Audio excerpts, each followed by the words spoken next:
Le vamos a dar el paso a la licenciada Liliana Etlis, que es antropóloga social, licenciada en Psicología de la UBA y licenciada en Psicología en la Universidad de Barcelona. Y también está hablando la señora licenciada Natalia Gil, especialista en grupos terapéuticos, teatro espontáneo y psicodrama grupal.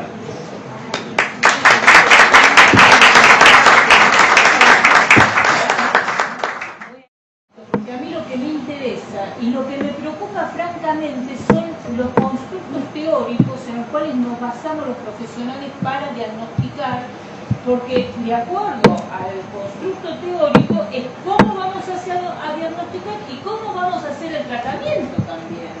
¿No es cierto? Porque no es que solamente el constructo de la biomedicina, la alopatía, solamente puede hacer un diagnóstico. También se pueden hacer diagnósticos desde otros lugares, desde otras culturas. Por ejemplo, yo me acuerdo de un médico, esto del marco, en un congreso, un médico maya estaba hablando de la garganta. Y yo pensé que era la garganta, pero no, era la garganta de la mano porque ellos tienen una organización del cuerpo fisiológica totalmente diferente a la occidental y cristiana. Esto es así, lo que pasa es que nosotros, como tenemos una gran influencia de todo lo que vino de Europa, entonces estamos acostumbrados a manejarnos con manuales diagnósticos que vienen o de los EU o de Europa, ¿no es cierto? Pero hay otras culturas que nos enseñan otras formas de organizarnos desde la parte más integral, digo, no de dividir el cuerpo del alma o del espíritu, sino de ver la historia más integral. Esto lo cuento porque yo tuve un grupo en Barcelona de fibromialgia, ninguno, es decir, de 10 pacientes, 9 no tenían depresión y tampoco tenían fatiga. De hecho, yo tengo fibromialgia, jamás tuve depresión y jamás tuve fatiga. Ahora estoy cansado porque no dormí anoche. Sí tengo algunos dolores que no alcanzan a los 18, ni 11, ni no sé cuántos números, porque ya ahí me pierdo, que dicen que tengo que tener, pero como me dicen tener, esto, no, yo tengo algunas cosas, otras no tengo. Sí tengo el diagnóstico de parte de mi reumatóloga, yo dudo mucho de ese diagnóstico porque me parece que me lo dijo por descarte, porque ella me preguntaba, no, esto sí, esto no, entonces ya se pudrió después de 1 hora y media hacerme preguntas y me dijo, tenés fibromialgia, me contó la historia clínica y dije, uy, no me dio nada, ni calmante ni nada. Y así me fui con mi saber antropológico a mi casa. Wow. Como le digo a todos, hay un año de inversión, que renuncia a un médico, ponemos Dicen que hoy es el día de las enfermedades raras, ¿no? Yo me estuve fijando en el diccionario y en realidad es el día, encima es el día 29, el día de las enfermedades. Para no es, lo que pasa es que es bisiesto, para redundar. Pero por razones obvias se festeja hoy. Bien, estas enfermedades son las que afectan a un pequeño número absoluto, que como dijiste vos, afecta entre el 3% y el 5% de la población. En el caso de la fibromialgia no está definida como enfermedad rara porque, escuchen esto, porque tienen más del 7%, esto es lo que yo investigué hasta ayer a la noche, más del 7%. Ahora dice, otras la definen como rara, pero no por el porcentaje, sino por la rareza de los síntomas. Esto me resultó interesante, digo, ¿a qué le llamará?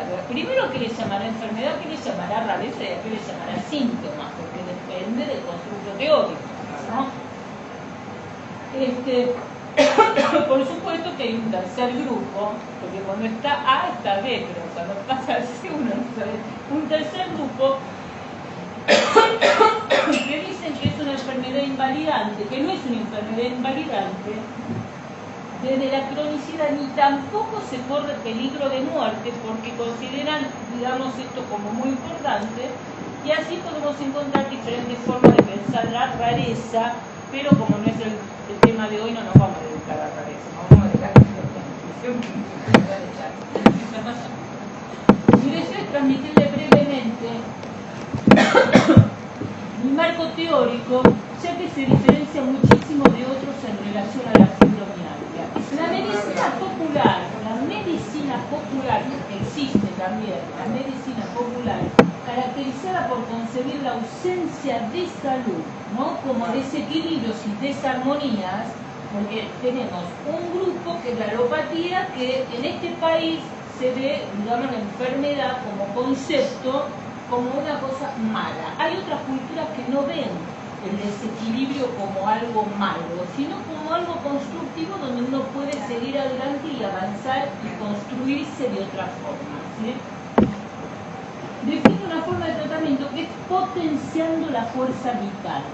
Defiende lo bueno de cada persona y mejora el sistema inmunológico. La respuesta es integral a una serie de insatisfacciones somáticas, psíquicas, sociales, espirituales, existenciales, narrativas y vivenciales. Les comento esto porque no es lo mismo tener, digamos, por mi experiencia, un paciente en la Recoleta, hay que usar que en la zona sur. Digamos, la cuestión económica es importante, hay medicamentos que salen carísimos, ¿sí? Hay, qué sé yo, la tomografía, hay algunos que ya les voy a comentar, mandan a hacer tomografía como si yo hubiese comprado un chicle acá en la esquina. No es así, porque las obras sociales a veces cubren y a veces no cubren, no cubren, pero bueno. Entonces, esta línea teórica, esta medicina popular, prioriza la actitud del enfermo. Esto es interesante, ¿eh?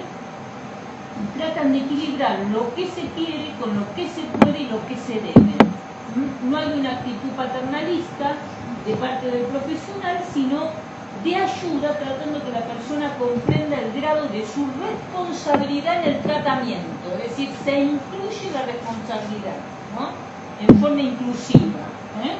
Se manifiesta en esta orientación por un lado la medicina tradicional no occidental, como la china, la mapuche, no sé si alguien conoce, bueno, no lo conozco, pero lo nombro. La china, la mapuche, tiene muchos años. La mapuche tiene, la India. Sí, 15.000 años. La china tiene 5.000. La mexicana, la ayurveda, etc. Después está el sistema tradicional y natural occidental, que ahí agarra las naturopatías, la homeopatía, el sistema de atención manual, el sistema floral, etc. Por otro lado tenemos la medicina oficial o hegemónica. La ciencia en Europa es producto de manifestaciones socioculturales que vienen de la edad moderna. A la edad moderna se llega por todo el despelote de la edad media y con todos los constructos que se hicieron en la época de la Ilustración, que no lo voy a nombrar ahora porque no hay tiempo, pero acuérdense, digamos, de que es esta cosa de blanco, negro, alto, bajo, gordo, flaco, H, y es decir, todo lo que no sean matices, ¿eh? Esto lo arrastra, digamos, toda la orientación, digamos, europea, ¿no? Hasta ahí vamos. Bueno, ellos se autodefinen como científicos. Yo preguntaría qué es científico, porque bueno, ahora estoy haciendo una tesis que es muy, muy complejo. ¿Qué significa ser científico y quién tiene la verdad? Nadie tiene la verdad absoluta, pero digo, habría que agarrar un cacho de cada constructo, ¿no? Debido a una explicación experimental de los mecanismos químicos y biológicos de la enfermedad y de los medios para dominarlos, ataca la medicina alopática lo malo de la enfermedad, que era lo que decía antes, siendo la actitud del médico un cacho paternalista, cuyo saber, entre mayúsculas, se traduciría como el trabajo de curación para el sufriente. Es decir que, por ejemplo, si yo voy como paciente, yo, Liliana, voy a un reumatólogo, una cosa es que yo piense que el reumatólogo me va a salvar de todos mis males, los dolores, los sufrimientos, y yo voy a salir como Mary Poppins con el paraguas. Eso no va a pasar si yo me instalo en el otro modelo. Es decir, yo tengo que poner de mí. Digo porque si no le tiro la pelota al médico tampoco eso sirve, ¿no? Se manifiesta lo que se llama el sistema de convención alopática. Desde la biomedicina, que es como se denomina esta corriente hegemónica, se necesita encontrar un fenómeno biofisiológico u orgánico como base para clasificar una condición de enfermedad. El diagnóstico médico siempre afecta el comportamiento de quien padece. Eso ustedes lo saben. A mí me dicen, tenés fibromialgia, yo me quería morir cuando me diagnosticaron. Me decía que primero que no sabía ni cómo se escribía.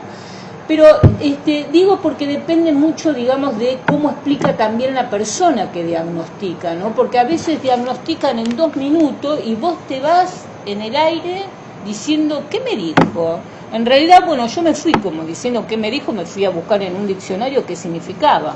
Bueno, entonces, encontré desde el modelo médico, porque las ideas estas están relacionadas con otro tema muy importante que a mí personalmente me interesa muchísimo, que es el tema de la normalidad. Es decir, ¿quién determina qué es normal y qué es anormal? Y por otro lado, el tema del control social en términos de psicoterapia, en términos de cirugía, en términos de fármaco, etcétera. Y la responsabilidad del profesional, porque vieron, ahora se hacen cesáreas a rolete, pero ¿por qué? ¿Quién determina que las mujeres no podemos parir como naturalmente se paría hace muchos siglos? Bueno, cada vez hay más cirugía, desgraciadamente pasa esto, ¿no? Puedo no tener razón, pero esto es un trabajo que yo lo pensé, ¿no? Encontré desde el modelo biomédico muchas formas conceptuales de diagnosticar la fibromialgia. Muchas formas conceptuales, no una, muchas. Entonces, por ejemplo, según algunos médicos, para ser diagnosticada la fibromialgia tiene que haber 11 puntos al menos de dolor de los 18 llamados, ¿cómo se llaman? Tender point. Puntos gatillo. ¿Qué puntos gatillo? ¿Cómo suena muerte? Por favor, después nos dicen a nosotros. Por favor. Alrededor de la columna, cuello, nuca, trapecio, cadera, rodilla y codos. A mí que me duele la falange, yo no sabía si zafé, pero no zafé. No. Pero a mí me duele la falange de la mano. Bueno, la fibromialgia es concebida como enfermedad, pero ni degenerativa ni tampoco incapacitante.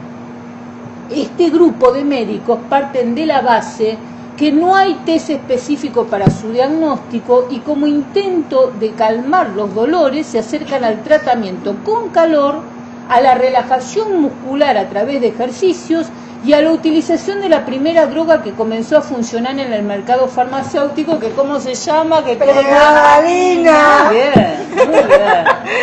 Otra mirada de médicos, que por supuesto está en contra de esta mirada, ven la fibromialgia no como enfermedad, sino como un conjunto de síntomas. Estos profesionales confeccionaron 2 instancias para diagnosticarla: el índice de dolor generalizado y el índice de gravedad de los síntomas. Los criterios básicos para el diagnóstico es lo que determina según el puntaje de 1 al 9. Es decir, que si yo tengo 8, tengo fibromialgia. Si saqué un 2, no tengo fibromialgia. Puntaje. Bien. Otra mirada es una técnica que también se utiliza para la diagnosis de fibromialgia, que es a través de la medicina nuclear, como por ejemplo la tomografía. ¿Dónde sale? Donde el diagnóstico por imagen es determinante. Salen unas fibras hechas bolsa. Yo las vi, pero lo que pasa es que es muy caro. Por eso decía, pero ¿quién tiene acceso, digamos, al diagnóstico por imagen? Por otro lado, por supuesto que también están los que tienen la opinión de que es un virus que se presenta en determinados sectores de la población. Los japoneses. Esto es una teoría japonesa donde a mí ya me suena un poco esta cosa, ¿viste? Los negros y los blancos, los amarillos, como una beta de algunos sectores, ¿viste? Tienen y otros no. Yo tendría cuidado. La antropología tiene mucho de esto, digamos, de tener una mirada desde la desigualdad social. Por eso lo marco. Es decir, que una teoría diga que hay un sector de la población que tiene más acceso a tener fibromialgia, a mí se me prende la lamparita roja porque digo, guarda que se te viene el racismo. Bueno, en Occidente se habla de síntomas, de síndromes y categorías amplias, en lo que se incluyen los males observados en toda la población, utilizando términos como patologías. Esto lo habrán oído. Vas al médico y siempre tenés algo. Yo al médico siempre le digo, mira, decime si me voy a morir de esta patología. Después no me diga más nada, porque si no duermo. Ni qué hablar de los que diagnostican la fibromialgia como un fenómeno psíquico y emocional, no como enfermedad, sino como un conjunto de síntomas de características crónicas relacionadas siempre al dolor y la fatiga, y que por el carácter en específico del conjunto de síntomas tienen la etiqueta de psicosomáticas, por lo cual, como según esta mirada no existe tratamiento específico para paliar el dolor, recurren a la medicación ¿con qué? Paracetamol, ibuprofeno y antidepresivos. Acá están metidos los laboratorios, guarda con el tema laboratorio. Con lo cual, la eficacia de este modelo de tratamiento trae problemas que tienen que ver no solo con los conceptos teóricos, sino con los diagnósticos, las técnicas y además de los efectos secundarios, contraindicaciones y adversos de los fármacos. Porque ustedes tienen, acá en este país hay como 240 multinacionales de fármacos compitiendo. Según como ordenemos el mundo y los fenómenos, tendremos un sistema terapéutico determinado. Nada es fijo sino flexible, no hay verdades absolutas en el tema de los tratamientos, ¿no? Por ejemplo, en Oriente, el sistema tradicional chino habla de desarmonías y alteraciones y no de enfermedad, sino de enfermos. Se habla de personas con padecimientos crónicos y no de enfermedades crónicas. De este modo, ya terminó, de este modo tenemos la concepción donde se toma en cuenta la interculturalidad, la salud y la enfermedad y la atención son partes de un proceso social, porque no es lo mismo tener fibromialgia siglo XXI que tener fibromialgia del siglo XIX, por supuesto. Por eso digo, histórico-social, ¿sí?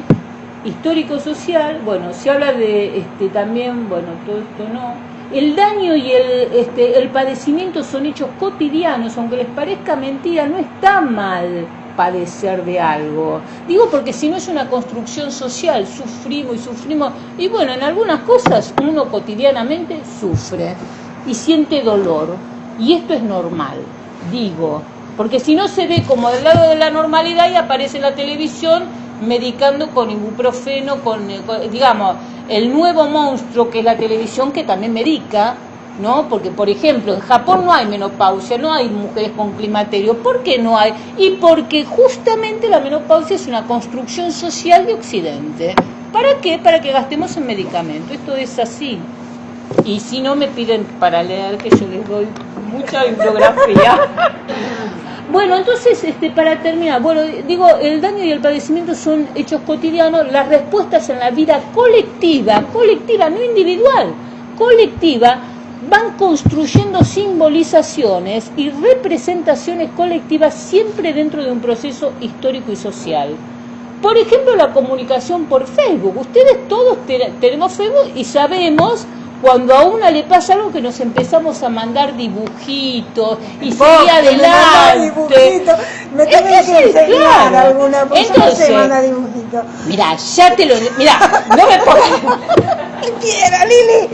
Entonces, yo digo, ¿no? También es una forma de ayudarnos, de formar redes, ¿no es cierto? Decir que está bien. El médico cumple una función, el psicólogo, las antropólogas también, porque está empezando a surgir una corriente nueva que es la antropología dedicada a la salud, ¿sí? Que ve lo intercultural, digo, ¿no?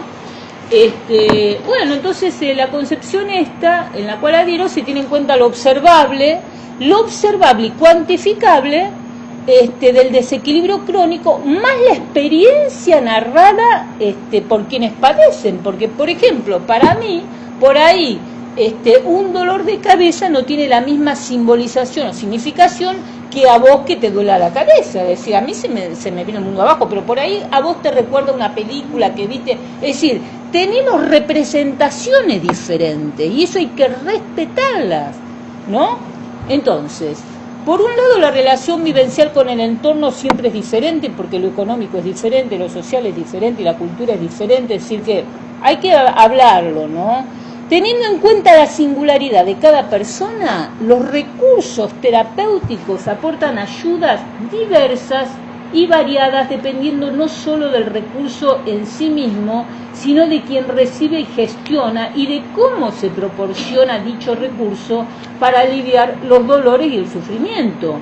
Porque si a mí me dicen que tengo un certificado ponele, por la discusión que vino acá, que al final no entendí la 10ª parte, pero digo, pero a ver, si yo voy a Retiro, pido el pasaje y me hacen como la cola que hay de 500 personas pidiendo y que no te dan, bueno, ¿cómo se resuelve la situación? Nos tenemos que organizar, la única forma es en el colectivo, no es individualmente, no es planteando problemas individuales, porque si no, tampoco sirve, ¿no? La fibromialgia no se cura con medicación solamente. Necesitamos interactuar con la familia, fundamentalmente con él, porque si no te van a decir que hincha pelota, otra vez te duele, porque es así, es así. El grupo afín a lo que también tienen fibromialgia, con el medio laboral, con las costumbres, con la cultura, ¿sí? Ninguno es superior ni inferior, ¿eh?